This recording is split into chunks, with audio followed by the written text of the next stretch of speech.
اینجا رو داشته باش. دنیای برگرها تو جهان یه دنیای فوق‌العاده است.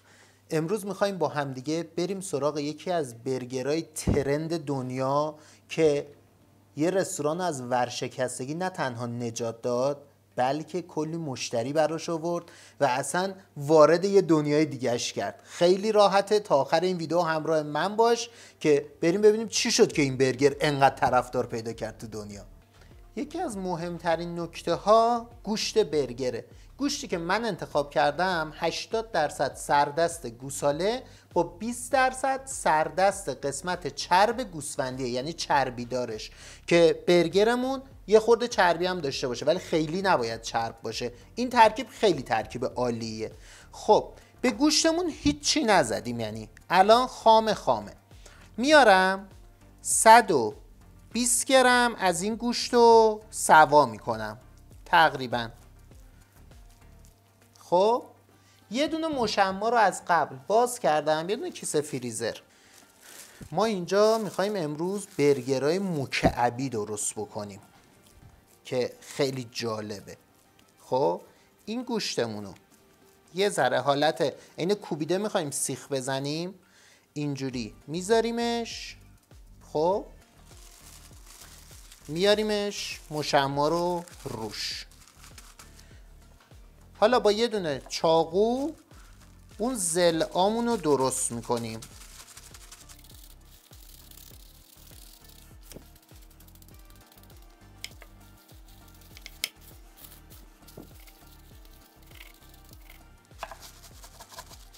نون برگرمون نون توسته. اصلا چی شد که این برگر انقدر معروف شد؟ این برگر آشپزش توی استرالیا اومد از هوشش استفاده کرد.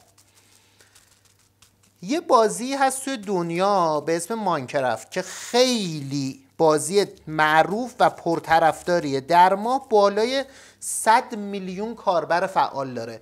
این بازی همه چی توش پیکسله، یعنی حالت مکعب داره، از خود شخصیت اصلی داستان تا تمام محیط بازی. اومد یه دونه برگر مکعبی درست کرد، اسمشو گذاشت برگر ماینکرافت و اینو توی شبکه‌های اجتماعی به نمایش گذاشت. خیلی زود ترند شد و خیلی خاطرخواه پیدا کرد. ما داریم از این نونای توست استفاده میکنیم. برگرت هم یه خورده بزرگتر از این بگیر که اگه یه خورده خودشو جمع کرد سایز اون در آورده باشیش. خب این از اولین برگر ما. خب اگه از ظرف چدنی استفاده بکنید خیلی عالیه. یه ذره کف ظرفمونو چرب میکنیم، چدنمونو گذاشتیم داغ شده قشنگ. حالا الان خیلی راحت این برگرای مکعبیمونو بهش اضافه میکنیم. حالا البته هنوز نشده برگر مکعبی.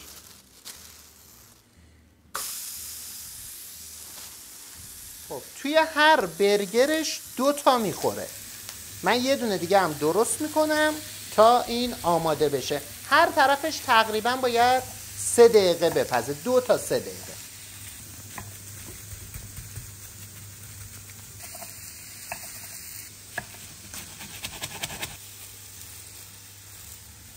سبک برگری که ما درست میکنیم سبک اسمش برگر. حالا ما اینو اینجا اسمشش نکردیم ولی منظورم اینه نمک و فلفل سیاه و رو همین حرارت بهش اضافه میکنیم. دیگه هیچ طعمی نمیخواد، ما طعم واقعی خود گوشت رو میخوایم.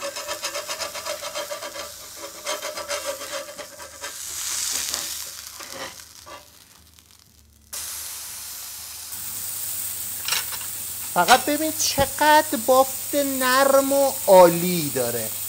همینجوری بذارید بپزه.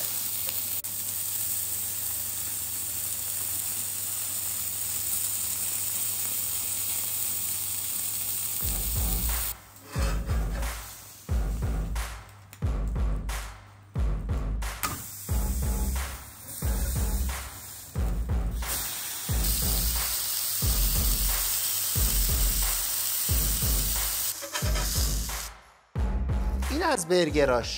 برای این ساندویچ ما نیاز به 3 یا 4 برگ بیکن داریم.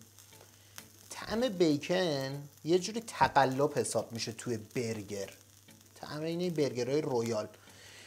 روی همین چدن بیکنمون رو یه حرارت کوچیک میدیم. بیکنام چون خیلی نازکه 2 برگ انداختم.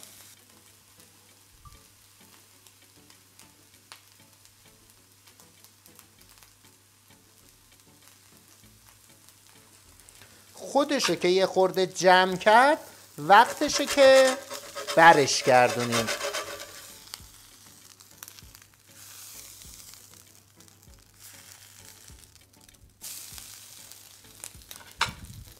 اگه زیاد رو حرارت بمونه خیلی خشک میشه. باید یه حالت خیلی یه کراست باحالی داشته باشه و خشکم نشه. این خیلی مهمه.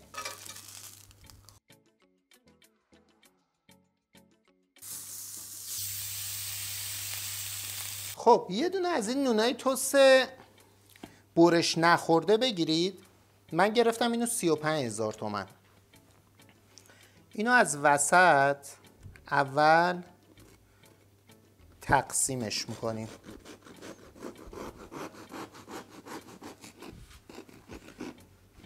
با این چاقوهای اره‌ای اگه این کار رو بکنید، مخصوصا اگه واسه نون باشه که عالیه، کارتون تمیز در میاد. اینو ما برای سرش نیاز داریم اگه بخواید 2 تا بهتون بده. خب این قسمت رو کف در نظر میگیریم. این سر رو به ضخامت تقریبا 1 سانت برش میزنیم.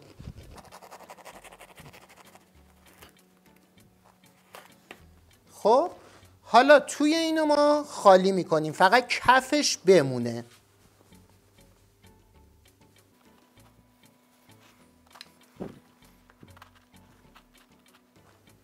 این به این صورت شد.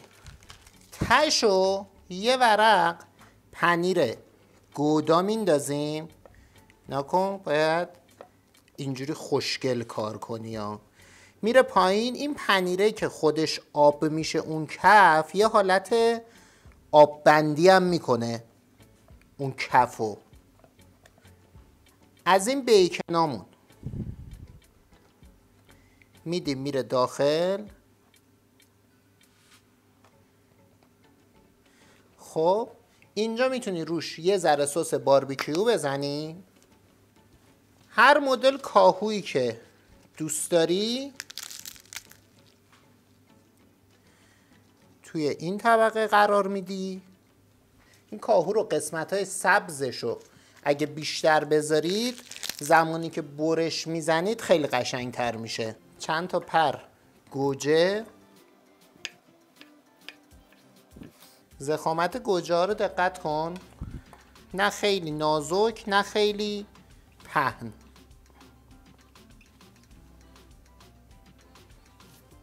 من براش 4 تا پر گوجه هم گذاشتم. حالا یکی از برگرامون نکنید یه خورده برگرمون بزرگه، اینو یه خورده اندازش میکنید.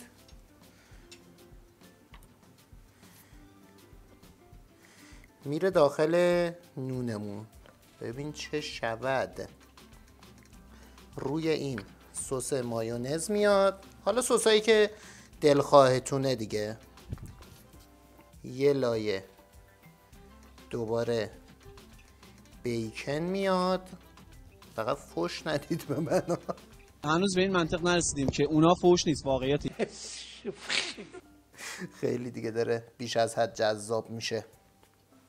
خب دوباره در نهایت یه لایه برگر میاد و روش ترکیب 2 تا سس مایونز و باربیکیو رو میزنیم. صافی حالا کسایی که دوست دارن میتونن لابلاش پنیر استفاده کنن یا چیزای دیگه. خب اینم میشه در نهایت درش. نکنید در نهایت 2 ورق پنیر گودا هم میذاریم روش که آب بشه و بیاد پایین. میره داخل فر رو بذارید رو دمای 200 تا 220 درجه سانتیگراد. فقط باید در این طبقه پایین باشه، حرارت فر از پایین و بالا باشه و فقط اندازه این تایم میخواد که این پنیر گودا آب بشه بیاد روش، چون محتویات داخل کامل پخته است و خود اینم روشت اون کراستو داره، خود این نون توستمون. فقط این پنیر آب بشه بیاد بیرون، ببین چی تحویل میده. فکر کنم یه چیزی نزدیک مثلا 5 دقیقه 10 دقیقه کافیشه.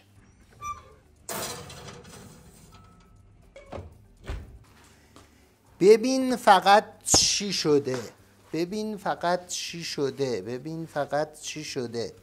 به به، یه خورده کنجد میاد روش. حالا برشش خیلی مهمه، برشو داشته باش با همین کارد اره‌ایمون از ارتفاع خیلی آروم، اصلا بهش فشار نیارید، خیلی با حوصله. ماده یه صحنه جذاب هستین، اینجا رو داشته باش.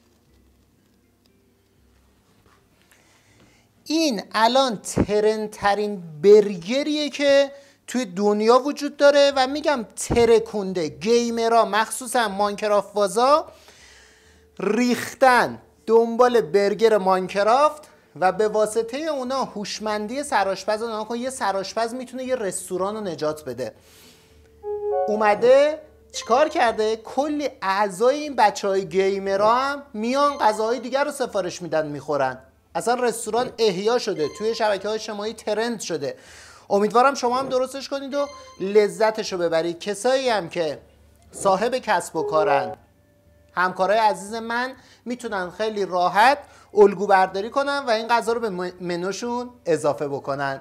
اگه با ویدیو حال کردی لایک و سابسکرایب که میدونم یادت نمیره، کامنت میذاری حتما، و اگه خواستی از من حمایت کنی همین الان از این ویدیوهای زیر یکیشو حداقل چند دقیقه‌شو نگاه کن. خیلی مخلصی.